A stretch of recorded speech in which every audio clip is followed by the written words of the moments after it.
To start us off with Benjamin right now from Preservation Greensboro. And Benjamin, as I've expressed, I've had an opportunity to speak with him, and there's just a wealth of knowledge that he has about how Greensboro came to be, layers of people who kind of moved through here through time, some people who came here because they were drawn by the city and the possibilities that might be here for them, and people who were here, who were born here, who had perhaps a vision of what the city could be in the future and worked to shape that. So we'll get to hear a little bit of that from Benjamin. So Benjamin, over to you.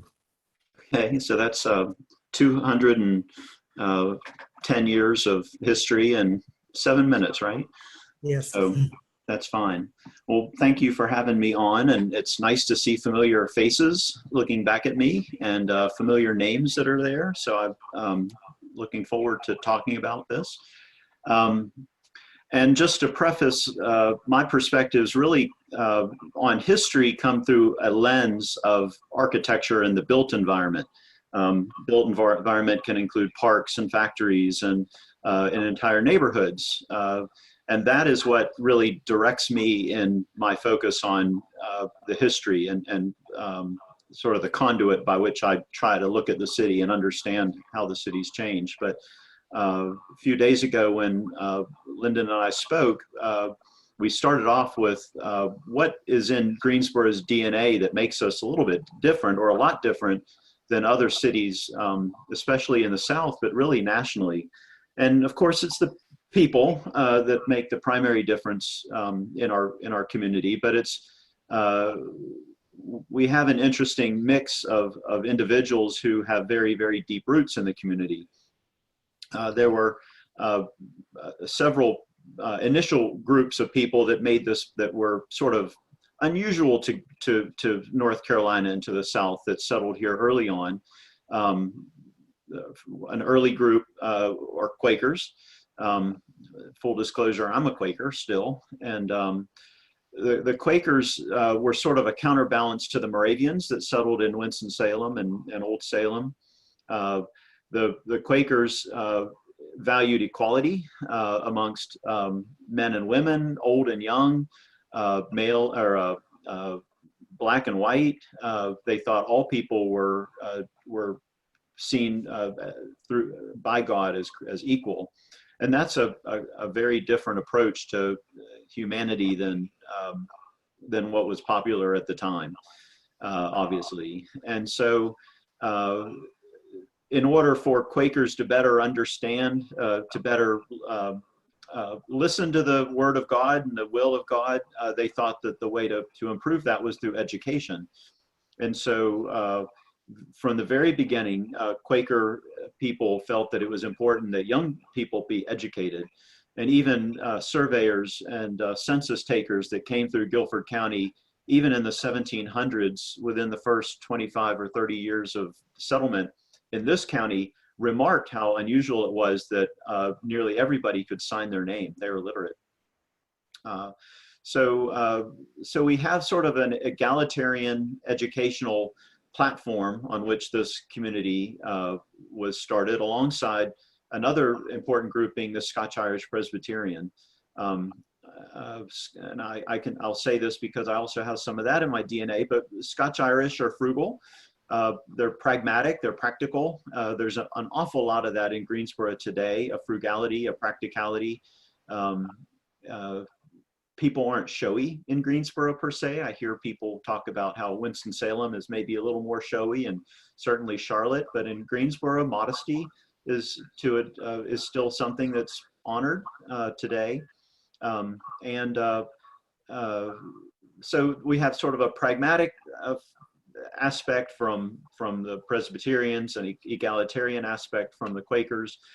From the very beginning of the settlement of this community, we had African Americans, both freedmen as well as enslaved individuals. They certainly have added to the soul of our community.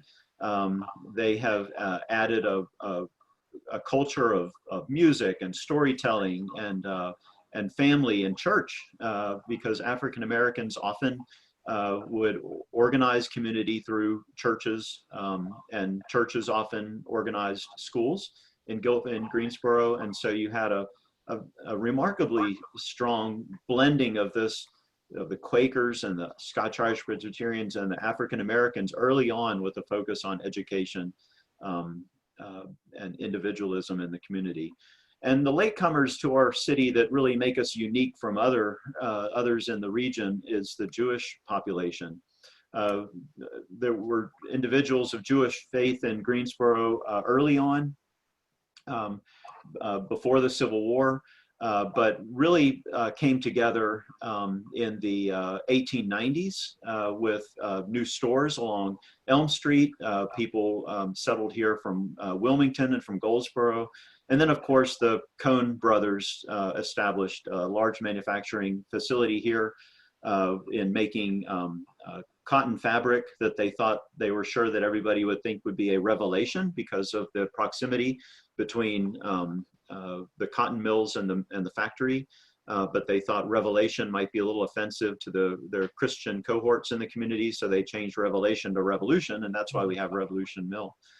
So today, I think that in Greensboro, we have maybe perhaps more of a welcoming environment. We have a history, an interesting history of conflict. You know, we're one of the only communities in the nation that has had a bearing on the Revolutionary War. Of course, our greatest role for the Civil War was ending it. The Civil War was North Carolina Governor Zebulon Vance surrendered at Blandwood. Very proud of that. Surrendered the state, Confederate state. And then in the Civil Rights Movement, we had an enormous amount of energy here. Perhaps that energy happened here. Maybe it was able to happen here because there was an understanding maybe in other cities that that kind of protest could not take place and could be extinguished easily. Maybe there was a more of a feeling or a confidence that it could happen here.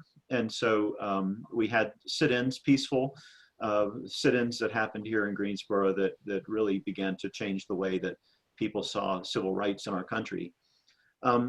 And within that entire platform of education, bringing people to our community, opportunity, equality, I hope that that has created a welcoming environment for people to settle even in the 21st century. I hope that there's an openness to newcomers that we've always had in Guilford County. I'd like to think that we've always had that.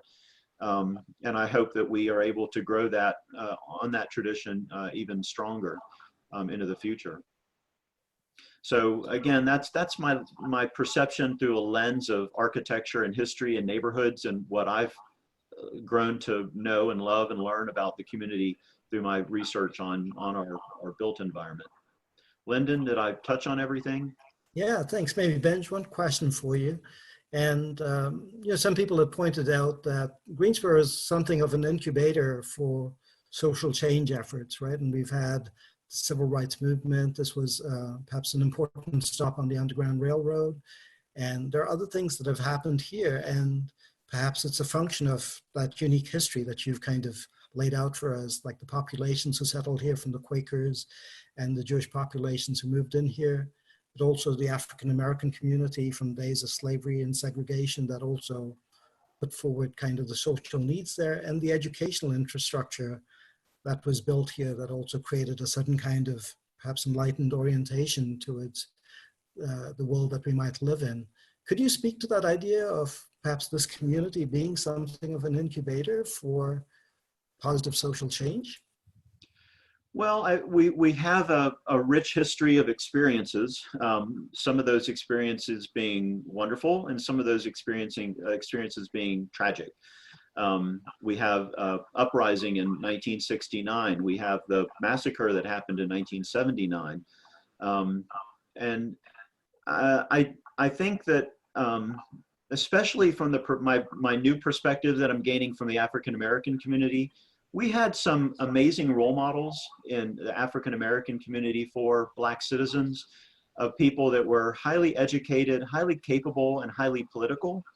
And that, I think, from the very beginning, literally right at the end of the Civil War until today, created a high bar, but created an area of opportunity for people that they felt that they could stand up with people that came before them and they could make progress. And just the history that I've learned from the Noco Park neighborhood of East Greensboro in the past 2 months is inspiring. I think that within that triangle of land that's between A&T and Dudley and Bennett College, you probably have a square mile of settlement there that has likely had more impact on our North Carolina's civil rights history in the 20th century than any other neighborhood in the state of North Carolina. Mm. And that was not by mistake. The neighborhood's even named after Jacob Noco, who was a very capable African-American who moved to North Carolina from Pennsylvania in 1866. He had a master's degree from Lincoln University. He was a teacher. He was politically involved with the Republican Party, which at that point was inclusive of, more inclusive of African Americans. So I think that people just see the past as an inspiration, and they see it as an opportunity to step up. Thanks, Benjamin. There's also a comment I see here in the chat that you might have on your screen, also the attribution to the colleges that we had at that time. Could you say something about that? Yeah, and we earned every one of those colleges. Those were all, they didn't just come in on a truck one day. UNCG and A&T were both highly sought after. I think for UNCG, the community had to raise $30,000. I think from A&T, they had to raise $11,000. Nobody just sort of landed in Greensboro and said, guess what, we're putting A&T here. This community, Greensboro, had to fight for A&T. We bid against other communities. We raised the most money because we really, really wanted an opportunity for African-American, at that point, young men to have a technical education and an opportunity to step forward. Of course, Guilford and Greensboro College are on the other end of that. They're some of the earliest colleges in North Carolina. Greensboro College, one of the earliest colleges for women in the South. Guilford College to this day is the only college for Quakers in the South. There are others in the Midwest and the North. So, and it took effort to keep those schools. You know, Greensboro College burned down so many times, and Guilford College came close to closing. Duke tried to move it to Durham before he finally landed on Trinity down in Randolph County and moving Trinity College to Durham. He tried to lure Guilford, and the Quakers said no. They kept his money. They built Duke Memorial Hall, but they said no thanks. So there's not only do we have education, but we fought for that education, and we fought to keep that education. So it's very near and dear to the community's heart. And it has been from the very beginning. The schools were here earlier than other communities in North Carolina, early on. Lyndon, I think Benjamin is right. I was going to respond to the question by saying, it's not that that we can attribute this to the number of colleges we had.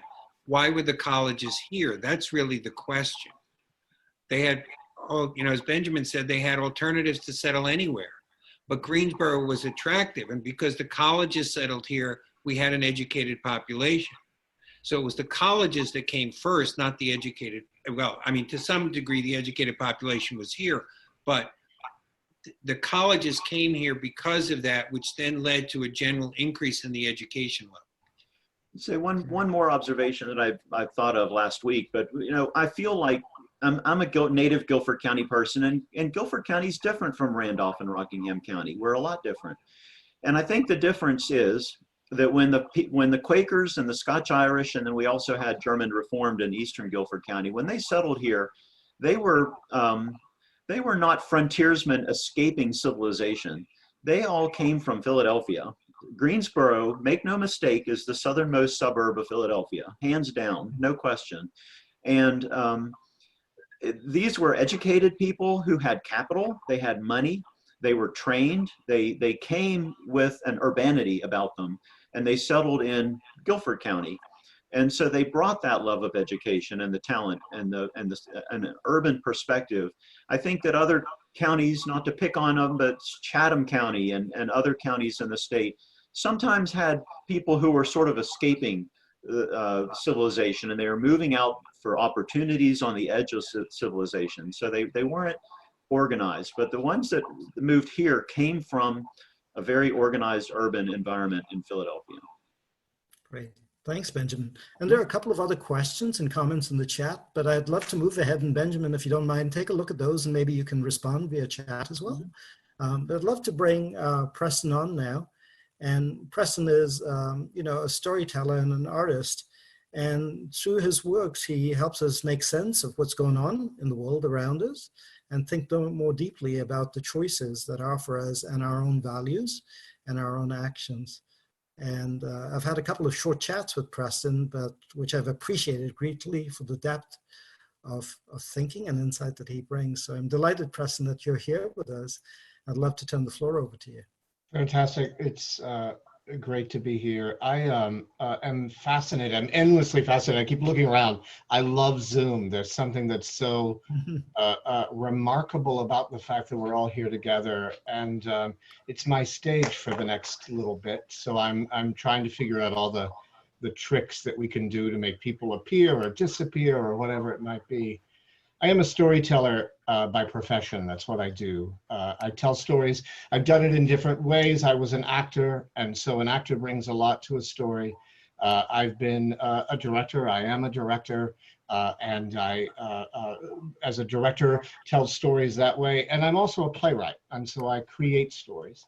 And I'm a producing artistic director of a theater that's been played a major role in the story of our downtown over the past 20 years.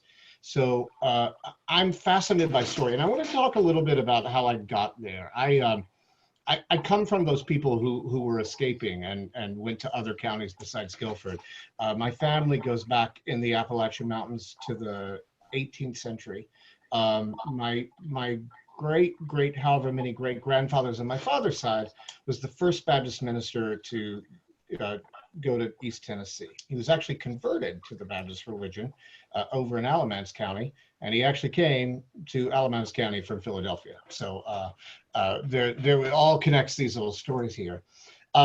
So I came from a family on one side of preachers, and then on the other side, a family of outrageous storytellers.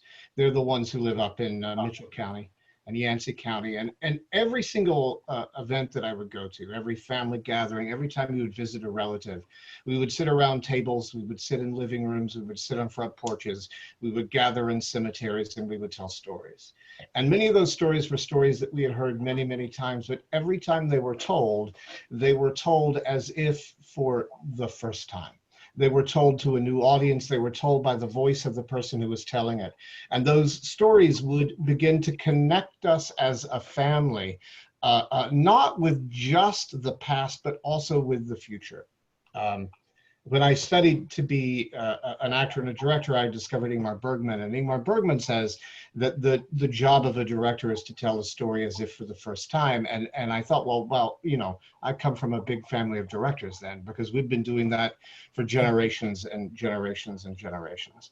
So story is in my blood, but it's also the craft that I learned not just at my grandmother's knee, but also from great acting teachers, great directing teachers, and great playwriting teachers. And the thing that I've learned that is true in all of those things is that story is made up of two opposing things. One is obstacle and the other is action. I frequently talk to actors, I frequently talk to myself, and I talk to friends.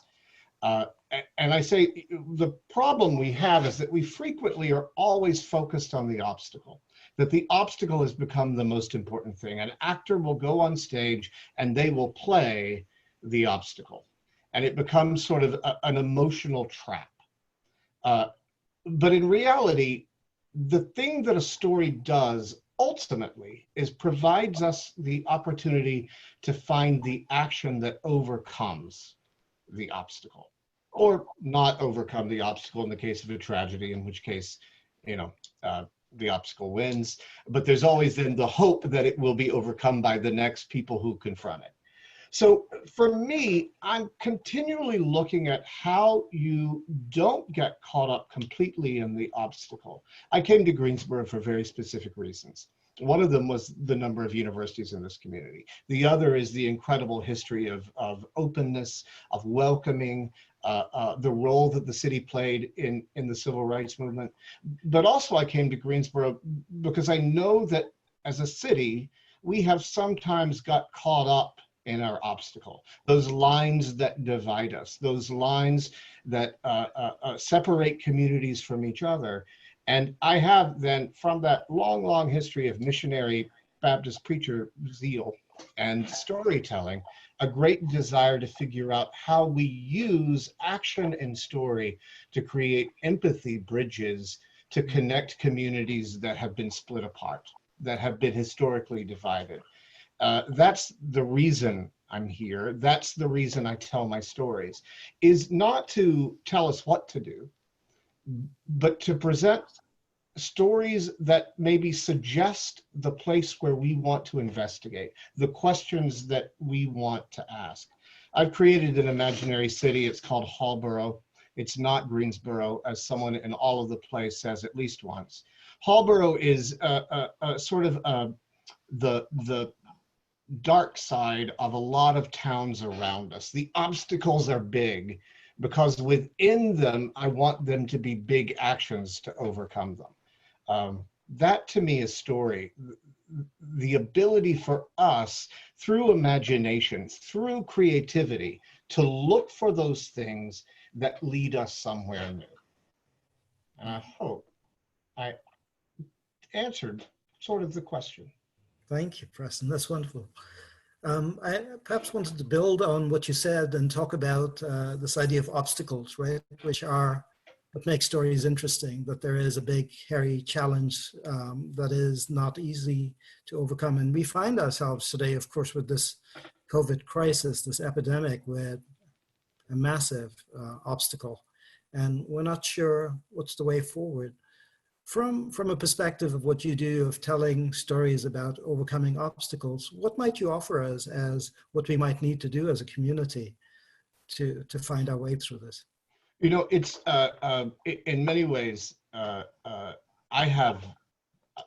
don't have a solution for COVID-19, right? I don't have a solution for that. There are people who are better trained to solve that particular problem. But what I do have is the idea that we need to bring creativity and tenacity to what we do, so that I can't open the doors to my theater because there's this thing I can't solve, that I don't have the skill set to solve. So if I can't open the doors to my theater to do that, I have to build new doors and new theaters. I have to create new stages. I have to create new opportunities for conversation, new opportunities for creativity, that the obstacle cannot defeat me by me saying, well, I can't do that. It's going to take a community to do that. And I do think that happens a lot in stories, not just about a virus. That happens in fictional stories.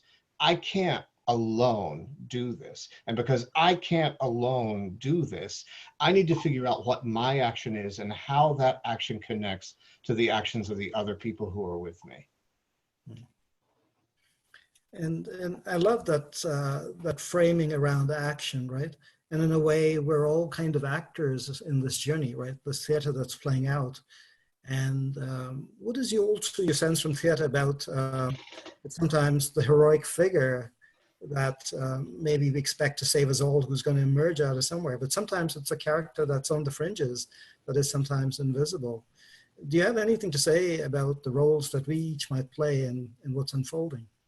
You know, I talk to actors about this a lot. I will say that there's, Stanislavski, the great Russian acting teacher who sort of founded the entire way we do acting today, used to say there are no small roles, there are only small actors. But I think that there's such an incredible value to the idea of thinking of this as of an ensemble piece. You know, one might say that a Hamlet is Hamlet's play. But there are also plays that are ensemble plays, that the protagonists are a lot of people. And I always work with actors to try to get them to understand that this is not, the artistic director's bad day. That's not the name of this play. This is not Tried Stage Can't Open, what a tragedy. It is we as a community are facing an issue, and all of us are playing a significant role in that, all of us. And to not expect necessarily that the person who's going to solve the problem or who's going to emerge as the leading character in the story is not necessarily going to be the people that we think they would be. that when we open up the community to participate in everything, we find that the heroes live in places that we didn't expect them to be. That's wonderful. I find that very empowering and very encouraging. So thank you, Preston, for that. Thanks. Yeah. I'd like to kind of bring on Justin Catanoso. And Justin, as I mentioned, is somebody that I used to listen to. I used to be the editor for Triad Business Journal, and I didn't subscribe, but I used to listen to him on the radio. I think he used to come on Fridays and used to do this little segment where he'd be profiling some kind of company in the Triad. And I used to find those stories fascinating. And I found that here's somebody who I didn't know, but had a way of kind of peeling back the layers and all the intricacies that made this company successful and what was going on, and found a way to tell a beautiful story that had me riveted. So when I got to meet Justin fairly recently and have conversations, I found out that, of course, his journey had taken him to being an educator at Wake Forest University, but also somebody who's thinking much more deeply about the future and the state of the environment. And I know he brings the same lens of depth and insight about the complexities of what's going on, but finds a way to kind of process them. And I think he'll do that for us here today. So Justin, over to you. Lyndon, thank you. It is, it's really a pleasure to follow two really thoughtful gentlemen in Benjamin and Preston. Your presentations were great. And I have told parts of those stories and witnessed them and have learned from your work and from your knowledge. And so I thank you for that. You know, I'm a storyteller, not like Preston. I'm a journalist. And so the stories I tell are really other people's stories. It's the facts that I gather. It's the observations that I'm able to make. It's the research that I put together and then try to tell these stories in a way that are compelling. Not necessarily entertaining, although they can be entertaining at times. They're really meant to inform and in some ways inspire people to make decisions and inspire people to act. I had the great good fortune to be a local journalist in this community for almost 25 years, the News and Record and at the Triad Business Journal. And Lyndon, to be able to tell this story of this community, the economic development rise and fall and rise again, and I sort of got to see it all. And report on those characters was an incredible privilege. But life changes, and my life changed dramatically when I left the Business Journal in 2011 and became a professor of journalism at Wake Forest University, and met a tropical ecologist by the name of Miles Silman, who invited me to the Peruvian Amazon, which was his study field. For 25 years, he started there as a PhD candidate at Duke University. He wanted me to see what climate change was like in a warm climate, which I didn't even think about. Like how could warmer weather make a warm place worse? And I got to the middle of the Amazon in Peru, one of the most biodiverse places on earth, with these amazing scientists, and saw the damage that was being done by our gradually warming planet. How species of all kinds, whether they were trees or birds or insects, plants, microbes, were all struggling to survive because the species in the Amazon live in very narrow temperature ranges. And as it gets warmer there, they need to migrate upslope to stay in their sort of climate equilibrium. It becomes harder to do. Most of the biodiversity in the world lives in the tropics. Our dependence, like on our weather, on our air quality, on in many ways the food that we eat, we depend on the ecosystem services of the tropics, of South America and Africa and in Asia. And I left there thinking, like, I've got a new story to tell, and it's the story of climate change. And it's a very different story than the story of economic development and progress and entrepreneurism in the Triad. And I got fortunate enough to be taken on by an international environmental news organization named Manda Bay. And I have reported on climate change and climate policy from 4 continents over the last 6 years. I've covered the last 6 United Nations climate summits. I was in Paris in 2015, in perhaps one of the most hopeful moments, one of the most consequential meetings of world leaders since the end of World War II, when 196 nations came together and agreed in that document to not let the world burn up in our lifetime or in the lifetime of our children. And the hope that came out of Paris was extraordinary. It was electric. And I got to tell that story. Got to tell that story of hope. But I was really naive in 2015. What I didn't know about climate change and climate policy was a lot. And as I came to know it better, as I came to travel to different parts of the world, to meet NGOs and ecologists and scientists that were working in this climate arena, what I was learning is that for all the amazing work that was being done, that as we as humans were starting to walk and then run in terms of climate mitigation, that the planet was actually sprinting. It was sprinting much faster than our ability to narrow the gap. So every year it gets worse.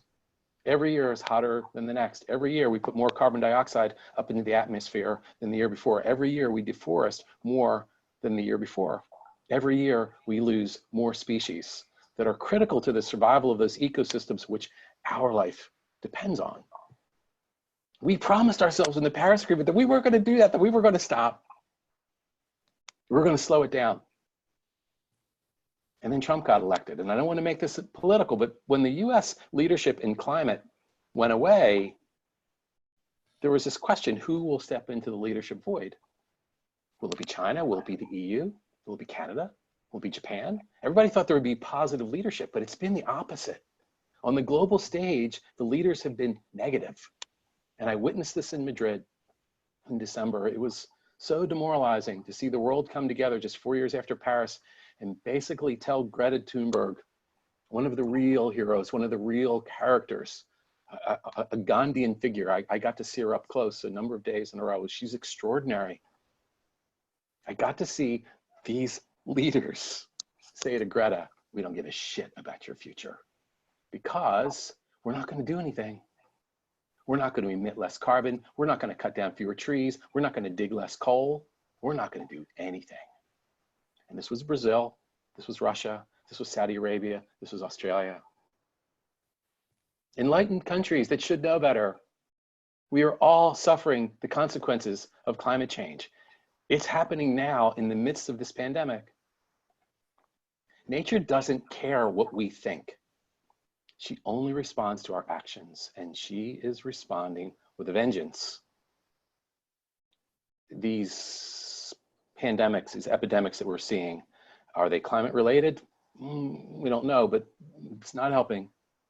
And there are pandemics that are coming behind this one because of our abuse of nature. So the question that I want to put out is, what do we do? What do we do about it?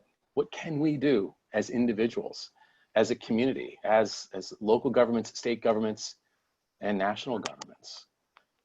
I can tell you that at the state level, the local level, and at the individual level, things are happening. And even at the corporate level, things are happening. Brave and courageous and creative things. And as Preston said, people are acting with creativity and tenacity to bend the curve of global warming. But at the level at the top, where regulations need to take place, at the national level, the EU, the UK, the United States, and Canada, Australia, those leaders are failing us.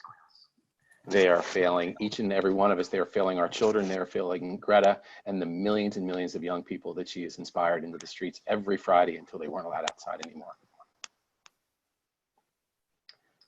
I say this with hope, though, believe it or not, because we don't really have a choice, right?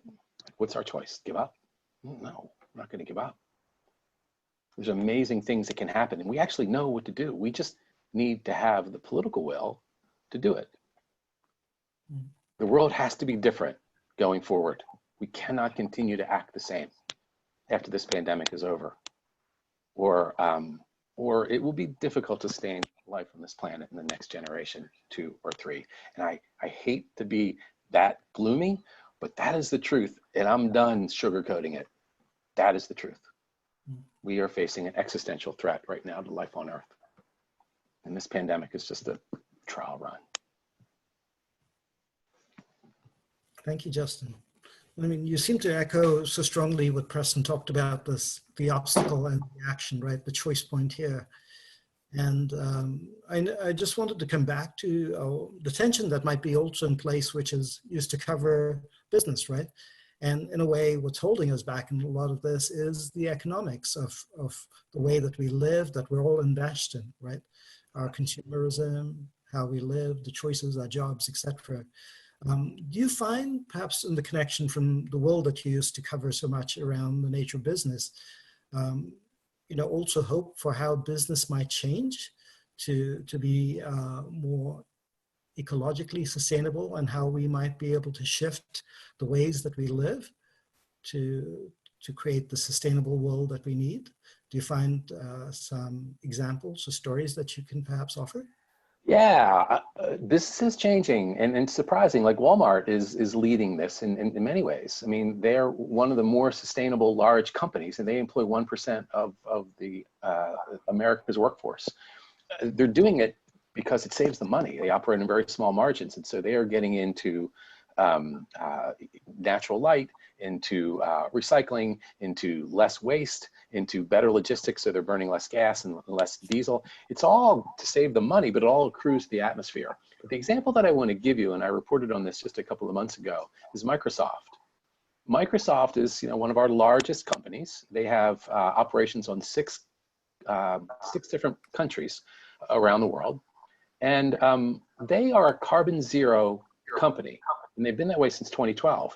They intend to be carbon negative by 2030, 10 years. And by 2050, they hope to erase all of their historic carbon emissions going back to their founding in 1975. This is Microsoft.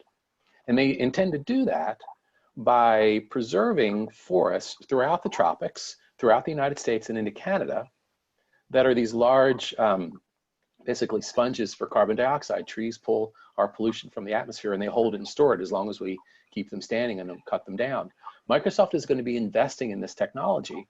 They're going to be investing in this kind of conservation to basically offset their carbon footprint, while they're providing a template for their workers and their supply chain to become more sustainable themselves. It's really remarkable what they're doing, and they're not the only one.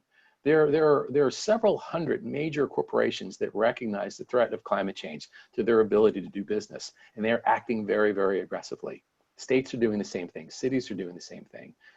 Greensboro is on board to a certain degree with some of the programs and things that we're putting into place, from LED lighting to our greenway. Again, there's a lot going on that there's reason for be hopeful about. We're learning how to run. We just got to run faster. Great.